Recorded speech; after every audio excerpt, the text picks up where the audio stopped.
Buenos días.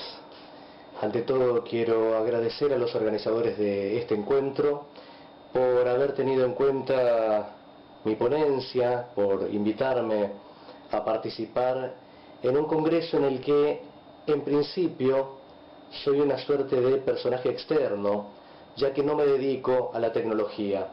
Mi nombre es Gustavo Santiago y soy profesor de filosofía.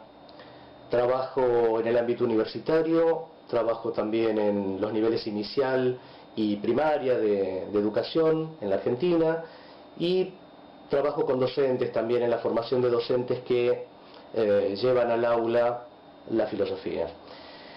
Por lo cual me siento un poco extraño tratando de compartir algo con docentes que en principio se dedican a la tecnología.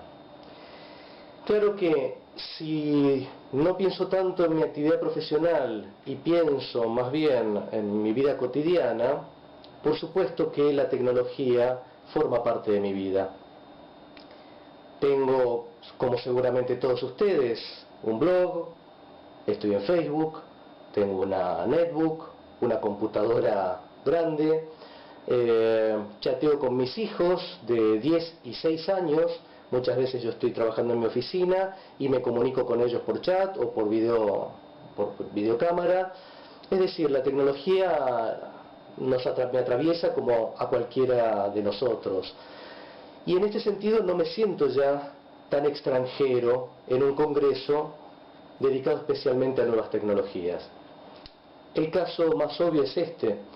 Yo estoy acá en mi estudio hablándole a una cámara, aceptando transformarme en un archivo de audio y video que luego se va a procesar, que se va a transmitir y que les va a llegar a ustedes dando la impresión de que estoy conversando con ustedes. Por supuesto que esto es una ficción, insisto, yo estoy hablando con un aparato y ustedes van a ver una imagen diferida.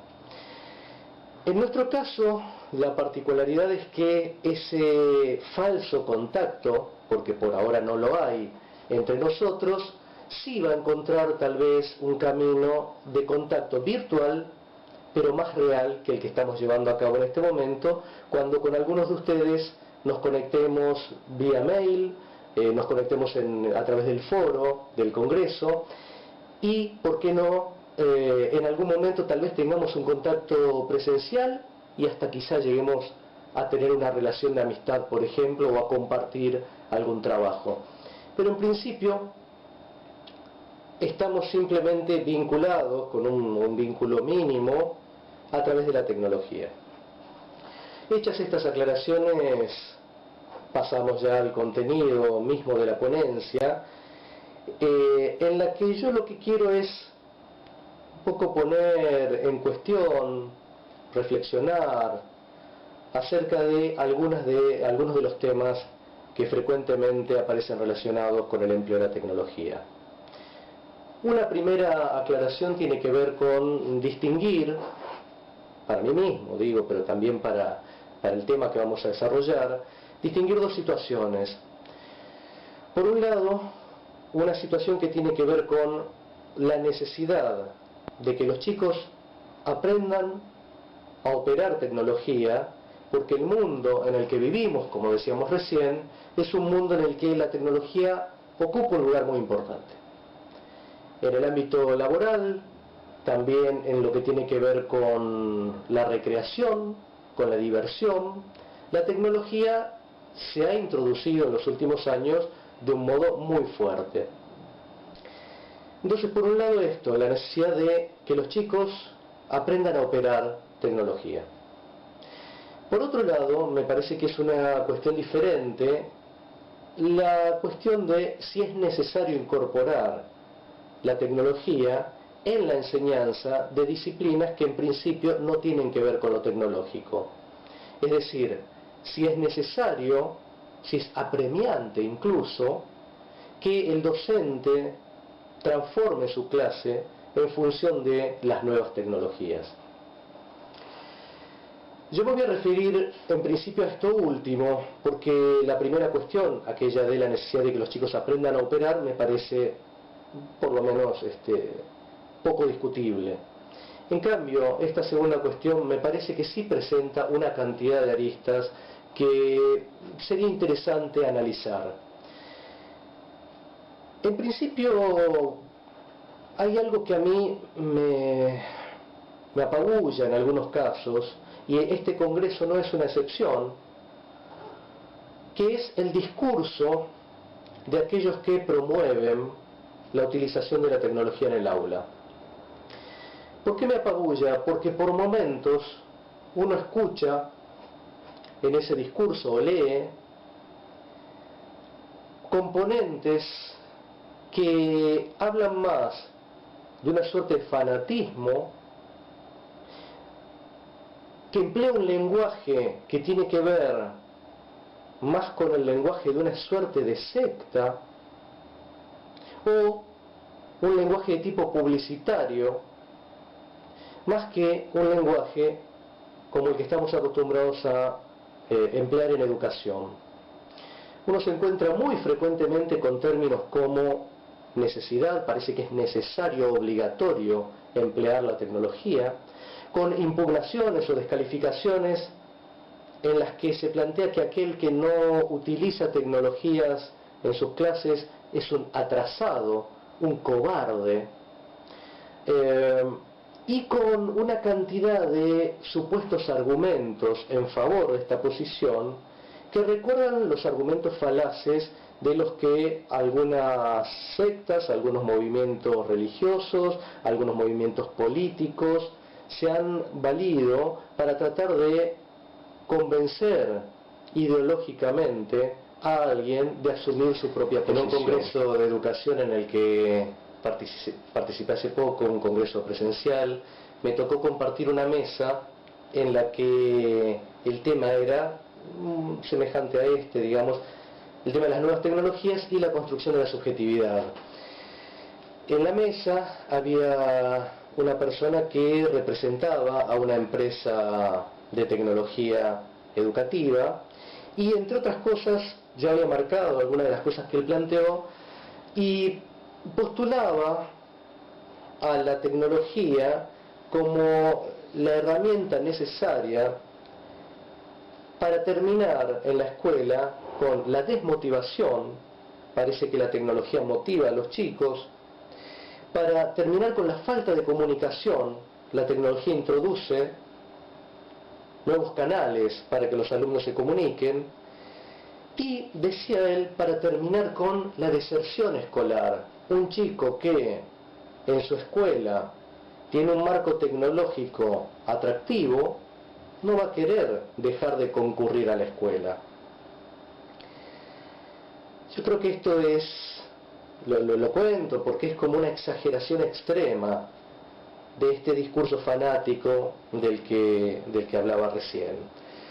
Es un discurso que en este caso me parece que estaba muy bien utilizado, porque el que enunciaba ese discurso era claramente un vendedor. Este muchacho vendía tecnología para las escuelas, ¿no? Vendía pizarras, computadoras, aulas virtuales para trabajar con los chicos, ¿no?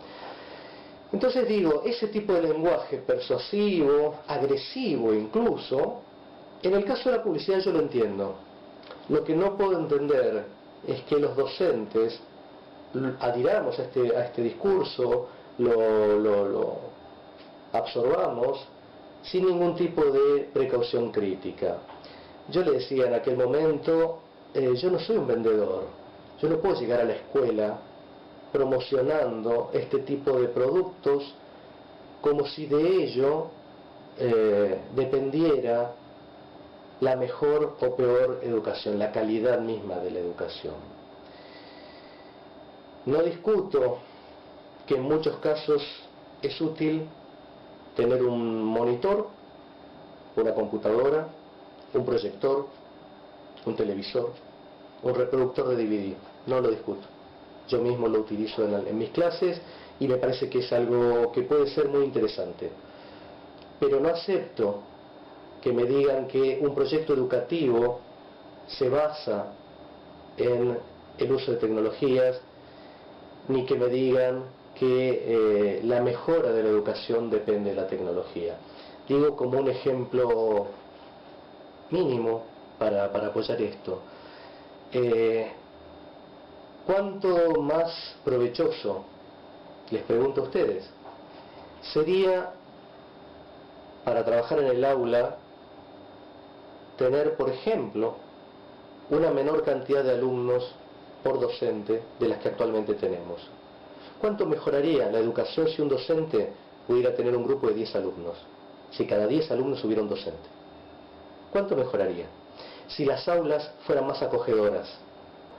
Pero el cambio tal vez no sea incorporar notebooks en los cursos, sino, por ejemplo, dar mayores posibilidades de contacto real a los chicos, dar un tiempo diferente para que el docente pueda trabajar con los chicos, proponer actividades que ya no sean meramente acumulativas de un conocimiento externo, sino que impliquen producción. Por supuesto que algunos de ustedes seguramente hacen esto, conozco proyectos educativos donde se trabaja de esta manera, pero quiero decir, me parece que las ventajas en poner la atención en este tipo de cosas, más que en la tecnología, son notables.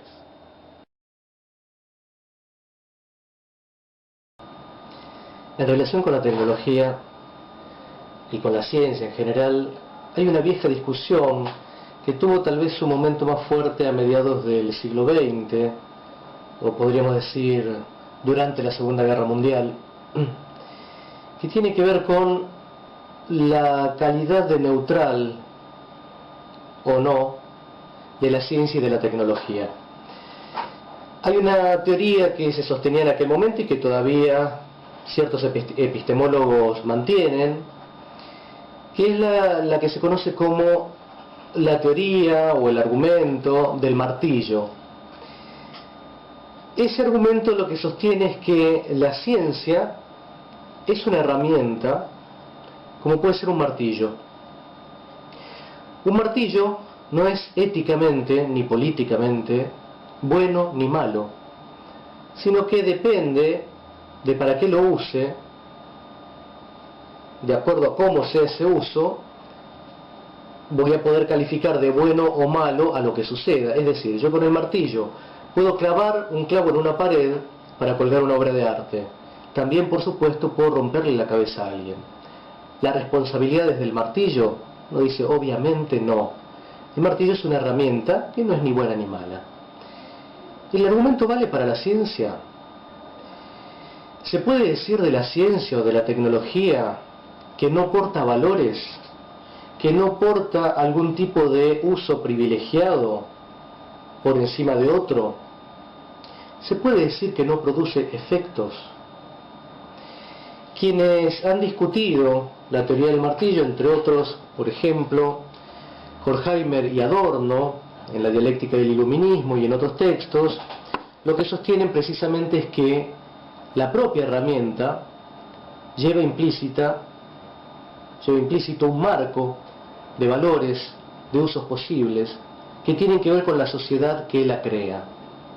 También, por ejemplo, Vygotsky planteó la importancia de tener en cuenta los efectos que producen las herramientas en los usuarios. El tema al que yo me quiero referir ahora es la construcción de la subjetividad, especialmente en los chicos, pero podríamos decir la construcción de la subjetividad en general, en relación con la tecnología. Es decir, no me interesa acá pensar tanto qué hacemos con la tecnología, sino qué es lo que la tecnología nos hace a nosotros, como usuarios. Pensemos que estamos hablando no de un uso ocasional de la tecnología, sino de un uso habitual, por lo cual es bastante probable que si aceptamos que la tecnología tiene efectos en el usuario, esos efectos se transformen en hábitos, es decir, que la propia subjetividad del usuario se modele en función de la tecnología que emplea. Pongo un ejemplo muy simple que creo que compartirán conmigo aquellos que sean de mi generación, aunque parezca que tengo más, tengo apenas 43 años. que es el siguiente, el ejemplo. Nosotros hemos comenzado a escribir en nuestra juventud con máquinas de escribir, máquinas mecánicas de escribir. Ustedes se acordarán lo difícil que era corregir un error una vez que uno había tipeado.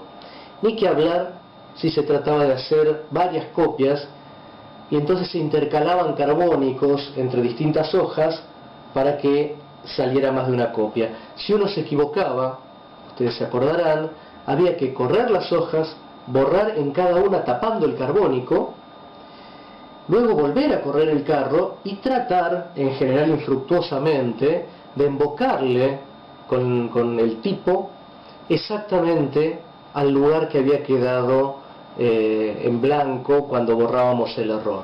Esto era algo casi imposible. Se acordarán que los textos terminaban siendo, teniendo sus montañitas que exhibían los errores que uno había cometido. ¿Por qué menciono esto? Porque cuando uno escribía con una máquina de escribir, tenía que pensar mucho antes de escribir. Hacía borradores a mano, pensaba 2 o 3 veces antes de que quedara plasmado en el papel. Con la computadora esto no pasa más. Yo a veces digo, la escritura va más rápido que el pensamiento. Uno escribe casi antes de pensar lo que va a escribir. Con esto lo que quiero decir es que en el empleo de la tecnología, en este caso de una máquina de escribir técnica, de una computadora, no solo se modifica el producto, sino que se modifica también el pensamiento a partir del cual se construye ese producto. Estuve viendo en estos días, mientras pensaba en esta charla, algunos diarios sin pretensión de exhaustividad, buscando noticias sobre los efectos que produce la tecnología en los usuarios. Quiero compartir 2 textos con ustedes muy brevemente, que espero poder colocarlos en la página también para que los puedan leer. Uno es del diario La Nación y el título es Niños hipnotizados por la pantalla. Lo que dice la bajada es: el exceso de televisión y de computadora ¿causa déficit de atención o viceversa?, se preguntan los expertos.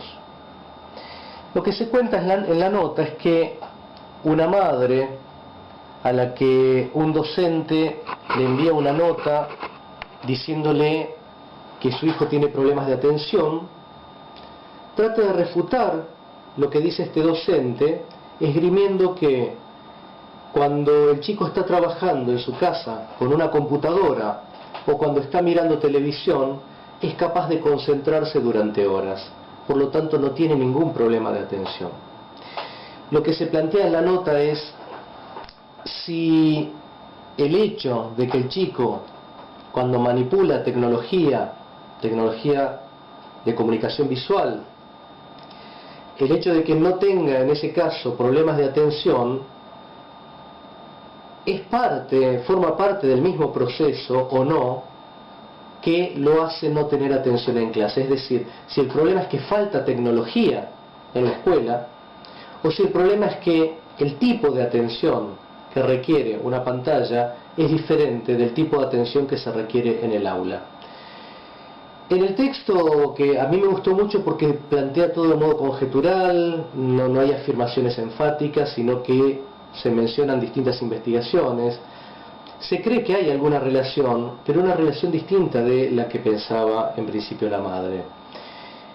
Una pregunta es si no será un efecto del problema de atención el hecho de que estos chicos se concentren más con la computadora, es decir, como tienen problemas para conectarse con su entorno físico, se refugian en el ámbito virtual, donde las cosas son mucho más claras, hay menos variables, todo es más manipulable, y esto permite que el chico se sienta cómodo en un entorno reducido. Entonces, esa concentración no estaría contradiciendo el problema de concentración en el aula o en la vida cotidiana, fuera de la pantalla, sino que estaría mostrando que, porque existe ese problema, el chico se repliega, se refugia en la pantalla. Otros investigadores dicen que quizá el exceso de atención a la pantalla sea lo que produce el déficit de atención en el aula. Chicos que se habitúan a concentrarse en un espacio en el que todo está definido plenamente, en el que yo puedo cliquear e ir siguiendo un camino plenamente delimitado, en el que tengo un tiempo regulado, acotado, cuando salen del mundo de la pantalla se encuentran perdidos. Yo no quiero decir que esto sea así, pero digo, habría que pensar si algunos de los efectos de la tecnología no son estos. El otro artículo está referido al mundo adulto, es un texto del diario La Nación, este es un texto de página 12, cuyo título es Los estresados de la tecnología.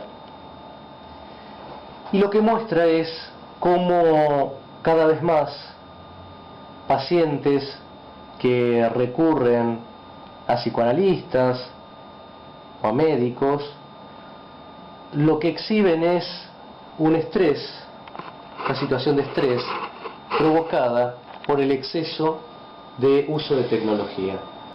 Yo pensaba cuando leía esto en un texto de Deleuze, que está en Conversaciones, un texto muy cortito que se llama La sociedad de control, donde él anticipa algo de lo que se plantea en esta nota, que es el hecho de que la tecnología de comunicación en principio se presenta como liberadora porque nos permite movernos más, nos permite encontrarnos aún no estando en el mismo espacio físico, como en nuestro caso ahora, y entonces da esta sensación de libertad, somos más libres, tenemos más tiempo disponible, podemos hacer cursos virtuales, capacitaciones virtuales, podemos trabajar en nuestra casa, como dicen todas las publicidades de internet o del wifi, de las netbooks, esta idea de libertad asociada con poder desplazarme con la máquina.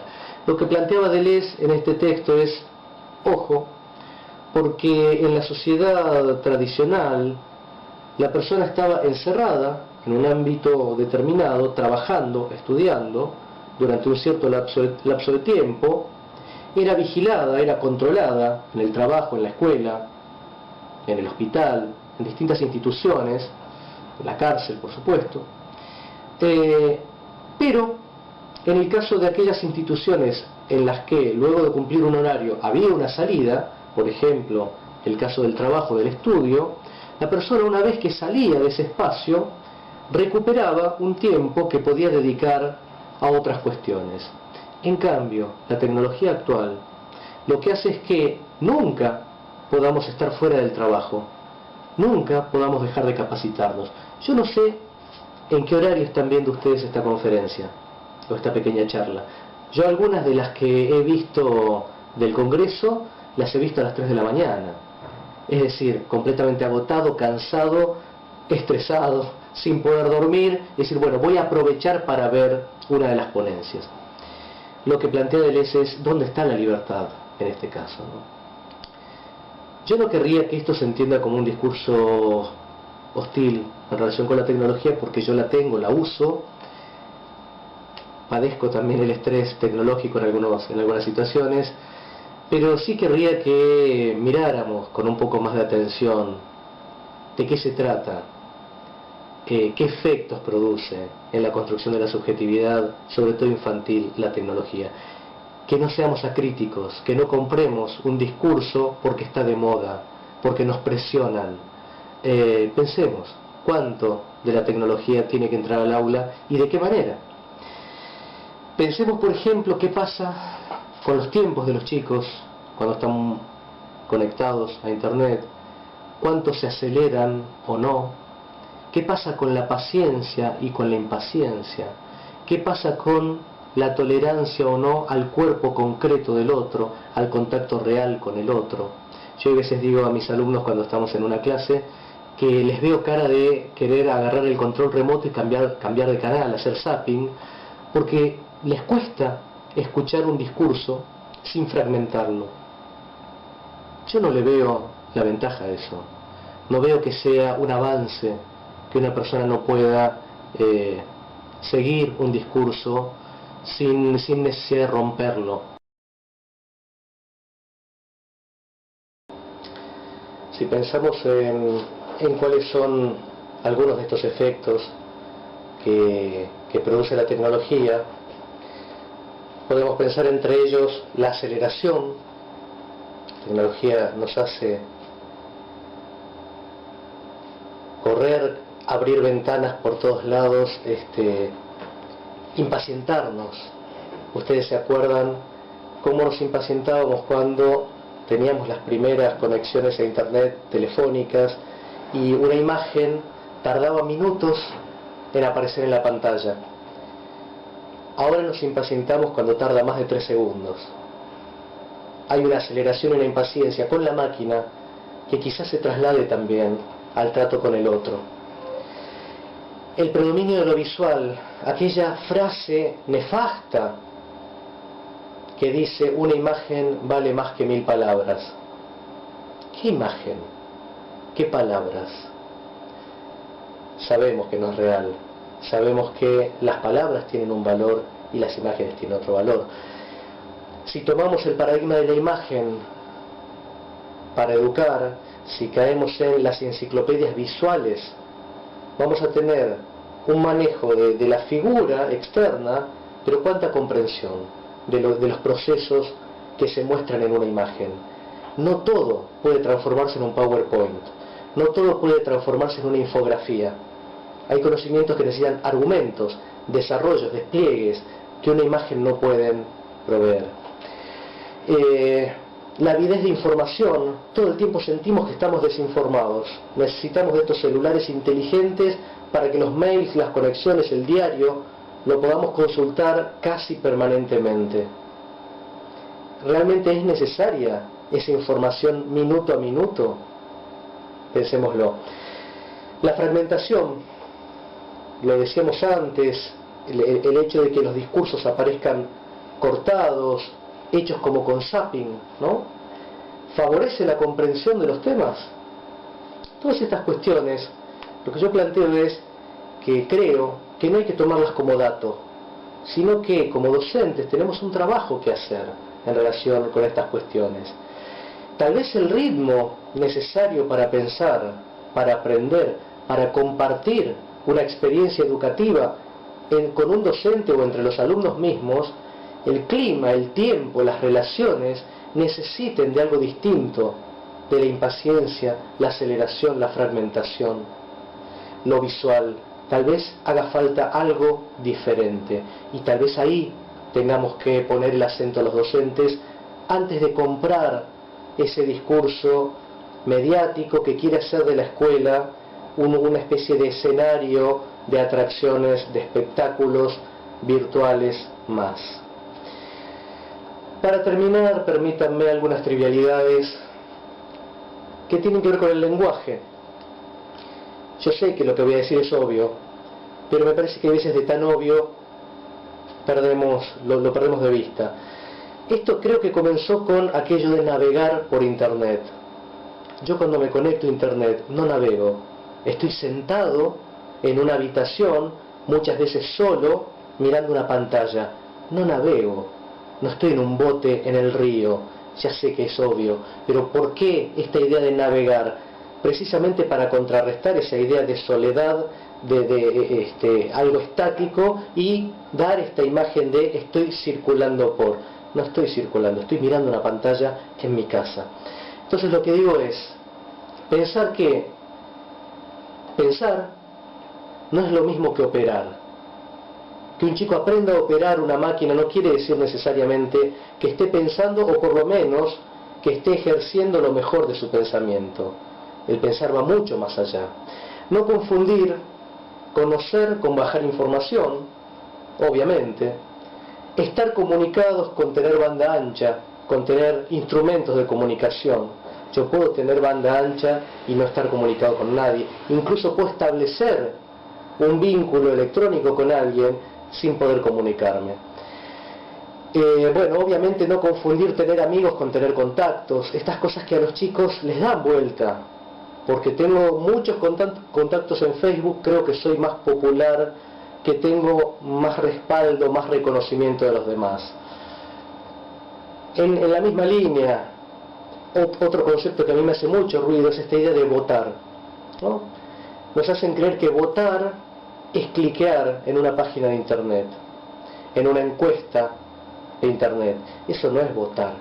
Digo, vamos a terminar creyendo que la democracia es cliquear entre opciones que nos presenta un promotor, un proveedor de internet. Y esto no es así. Para votar es necesario deliberar, es necesario pensar, es necesario elegir, es necesario conocer aquello por lo cual yo estoy optando. Las supuestas votaciones de internet nos habitúan simplemente a cliquear graciosamente, anónimamente, para darle peso a alguna opción por encima de otra. Bueno, finalmente algo que a mí me preocupa mucho es la confusión que a veces veo en las escuelas entre capacitarse o educarse o educar e instalar un programa. Esta idea de instalamos algo y ya está. No, educar es otra cosa, implica relacionarme con el otro, implica circulación de afectos, de conocimientos, producción conjunta y no instalar un software. Pido disculpas por estas trivialidades y bueno, queda abierto por supuesto todo lo que hemos dicho aquí a la discusión. Me encantaría poder realmente discutir estas cosas con ustedes vía mail, vía foro o como lo consideren más apropiado. Muchas gracias por la atención que me están prestando ahora, aunque su ahora no es el mismo ahora que el mío y todo esto que ya dijimos. Muchas gracias.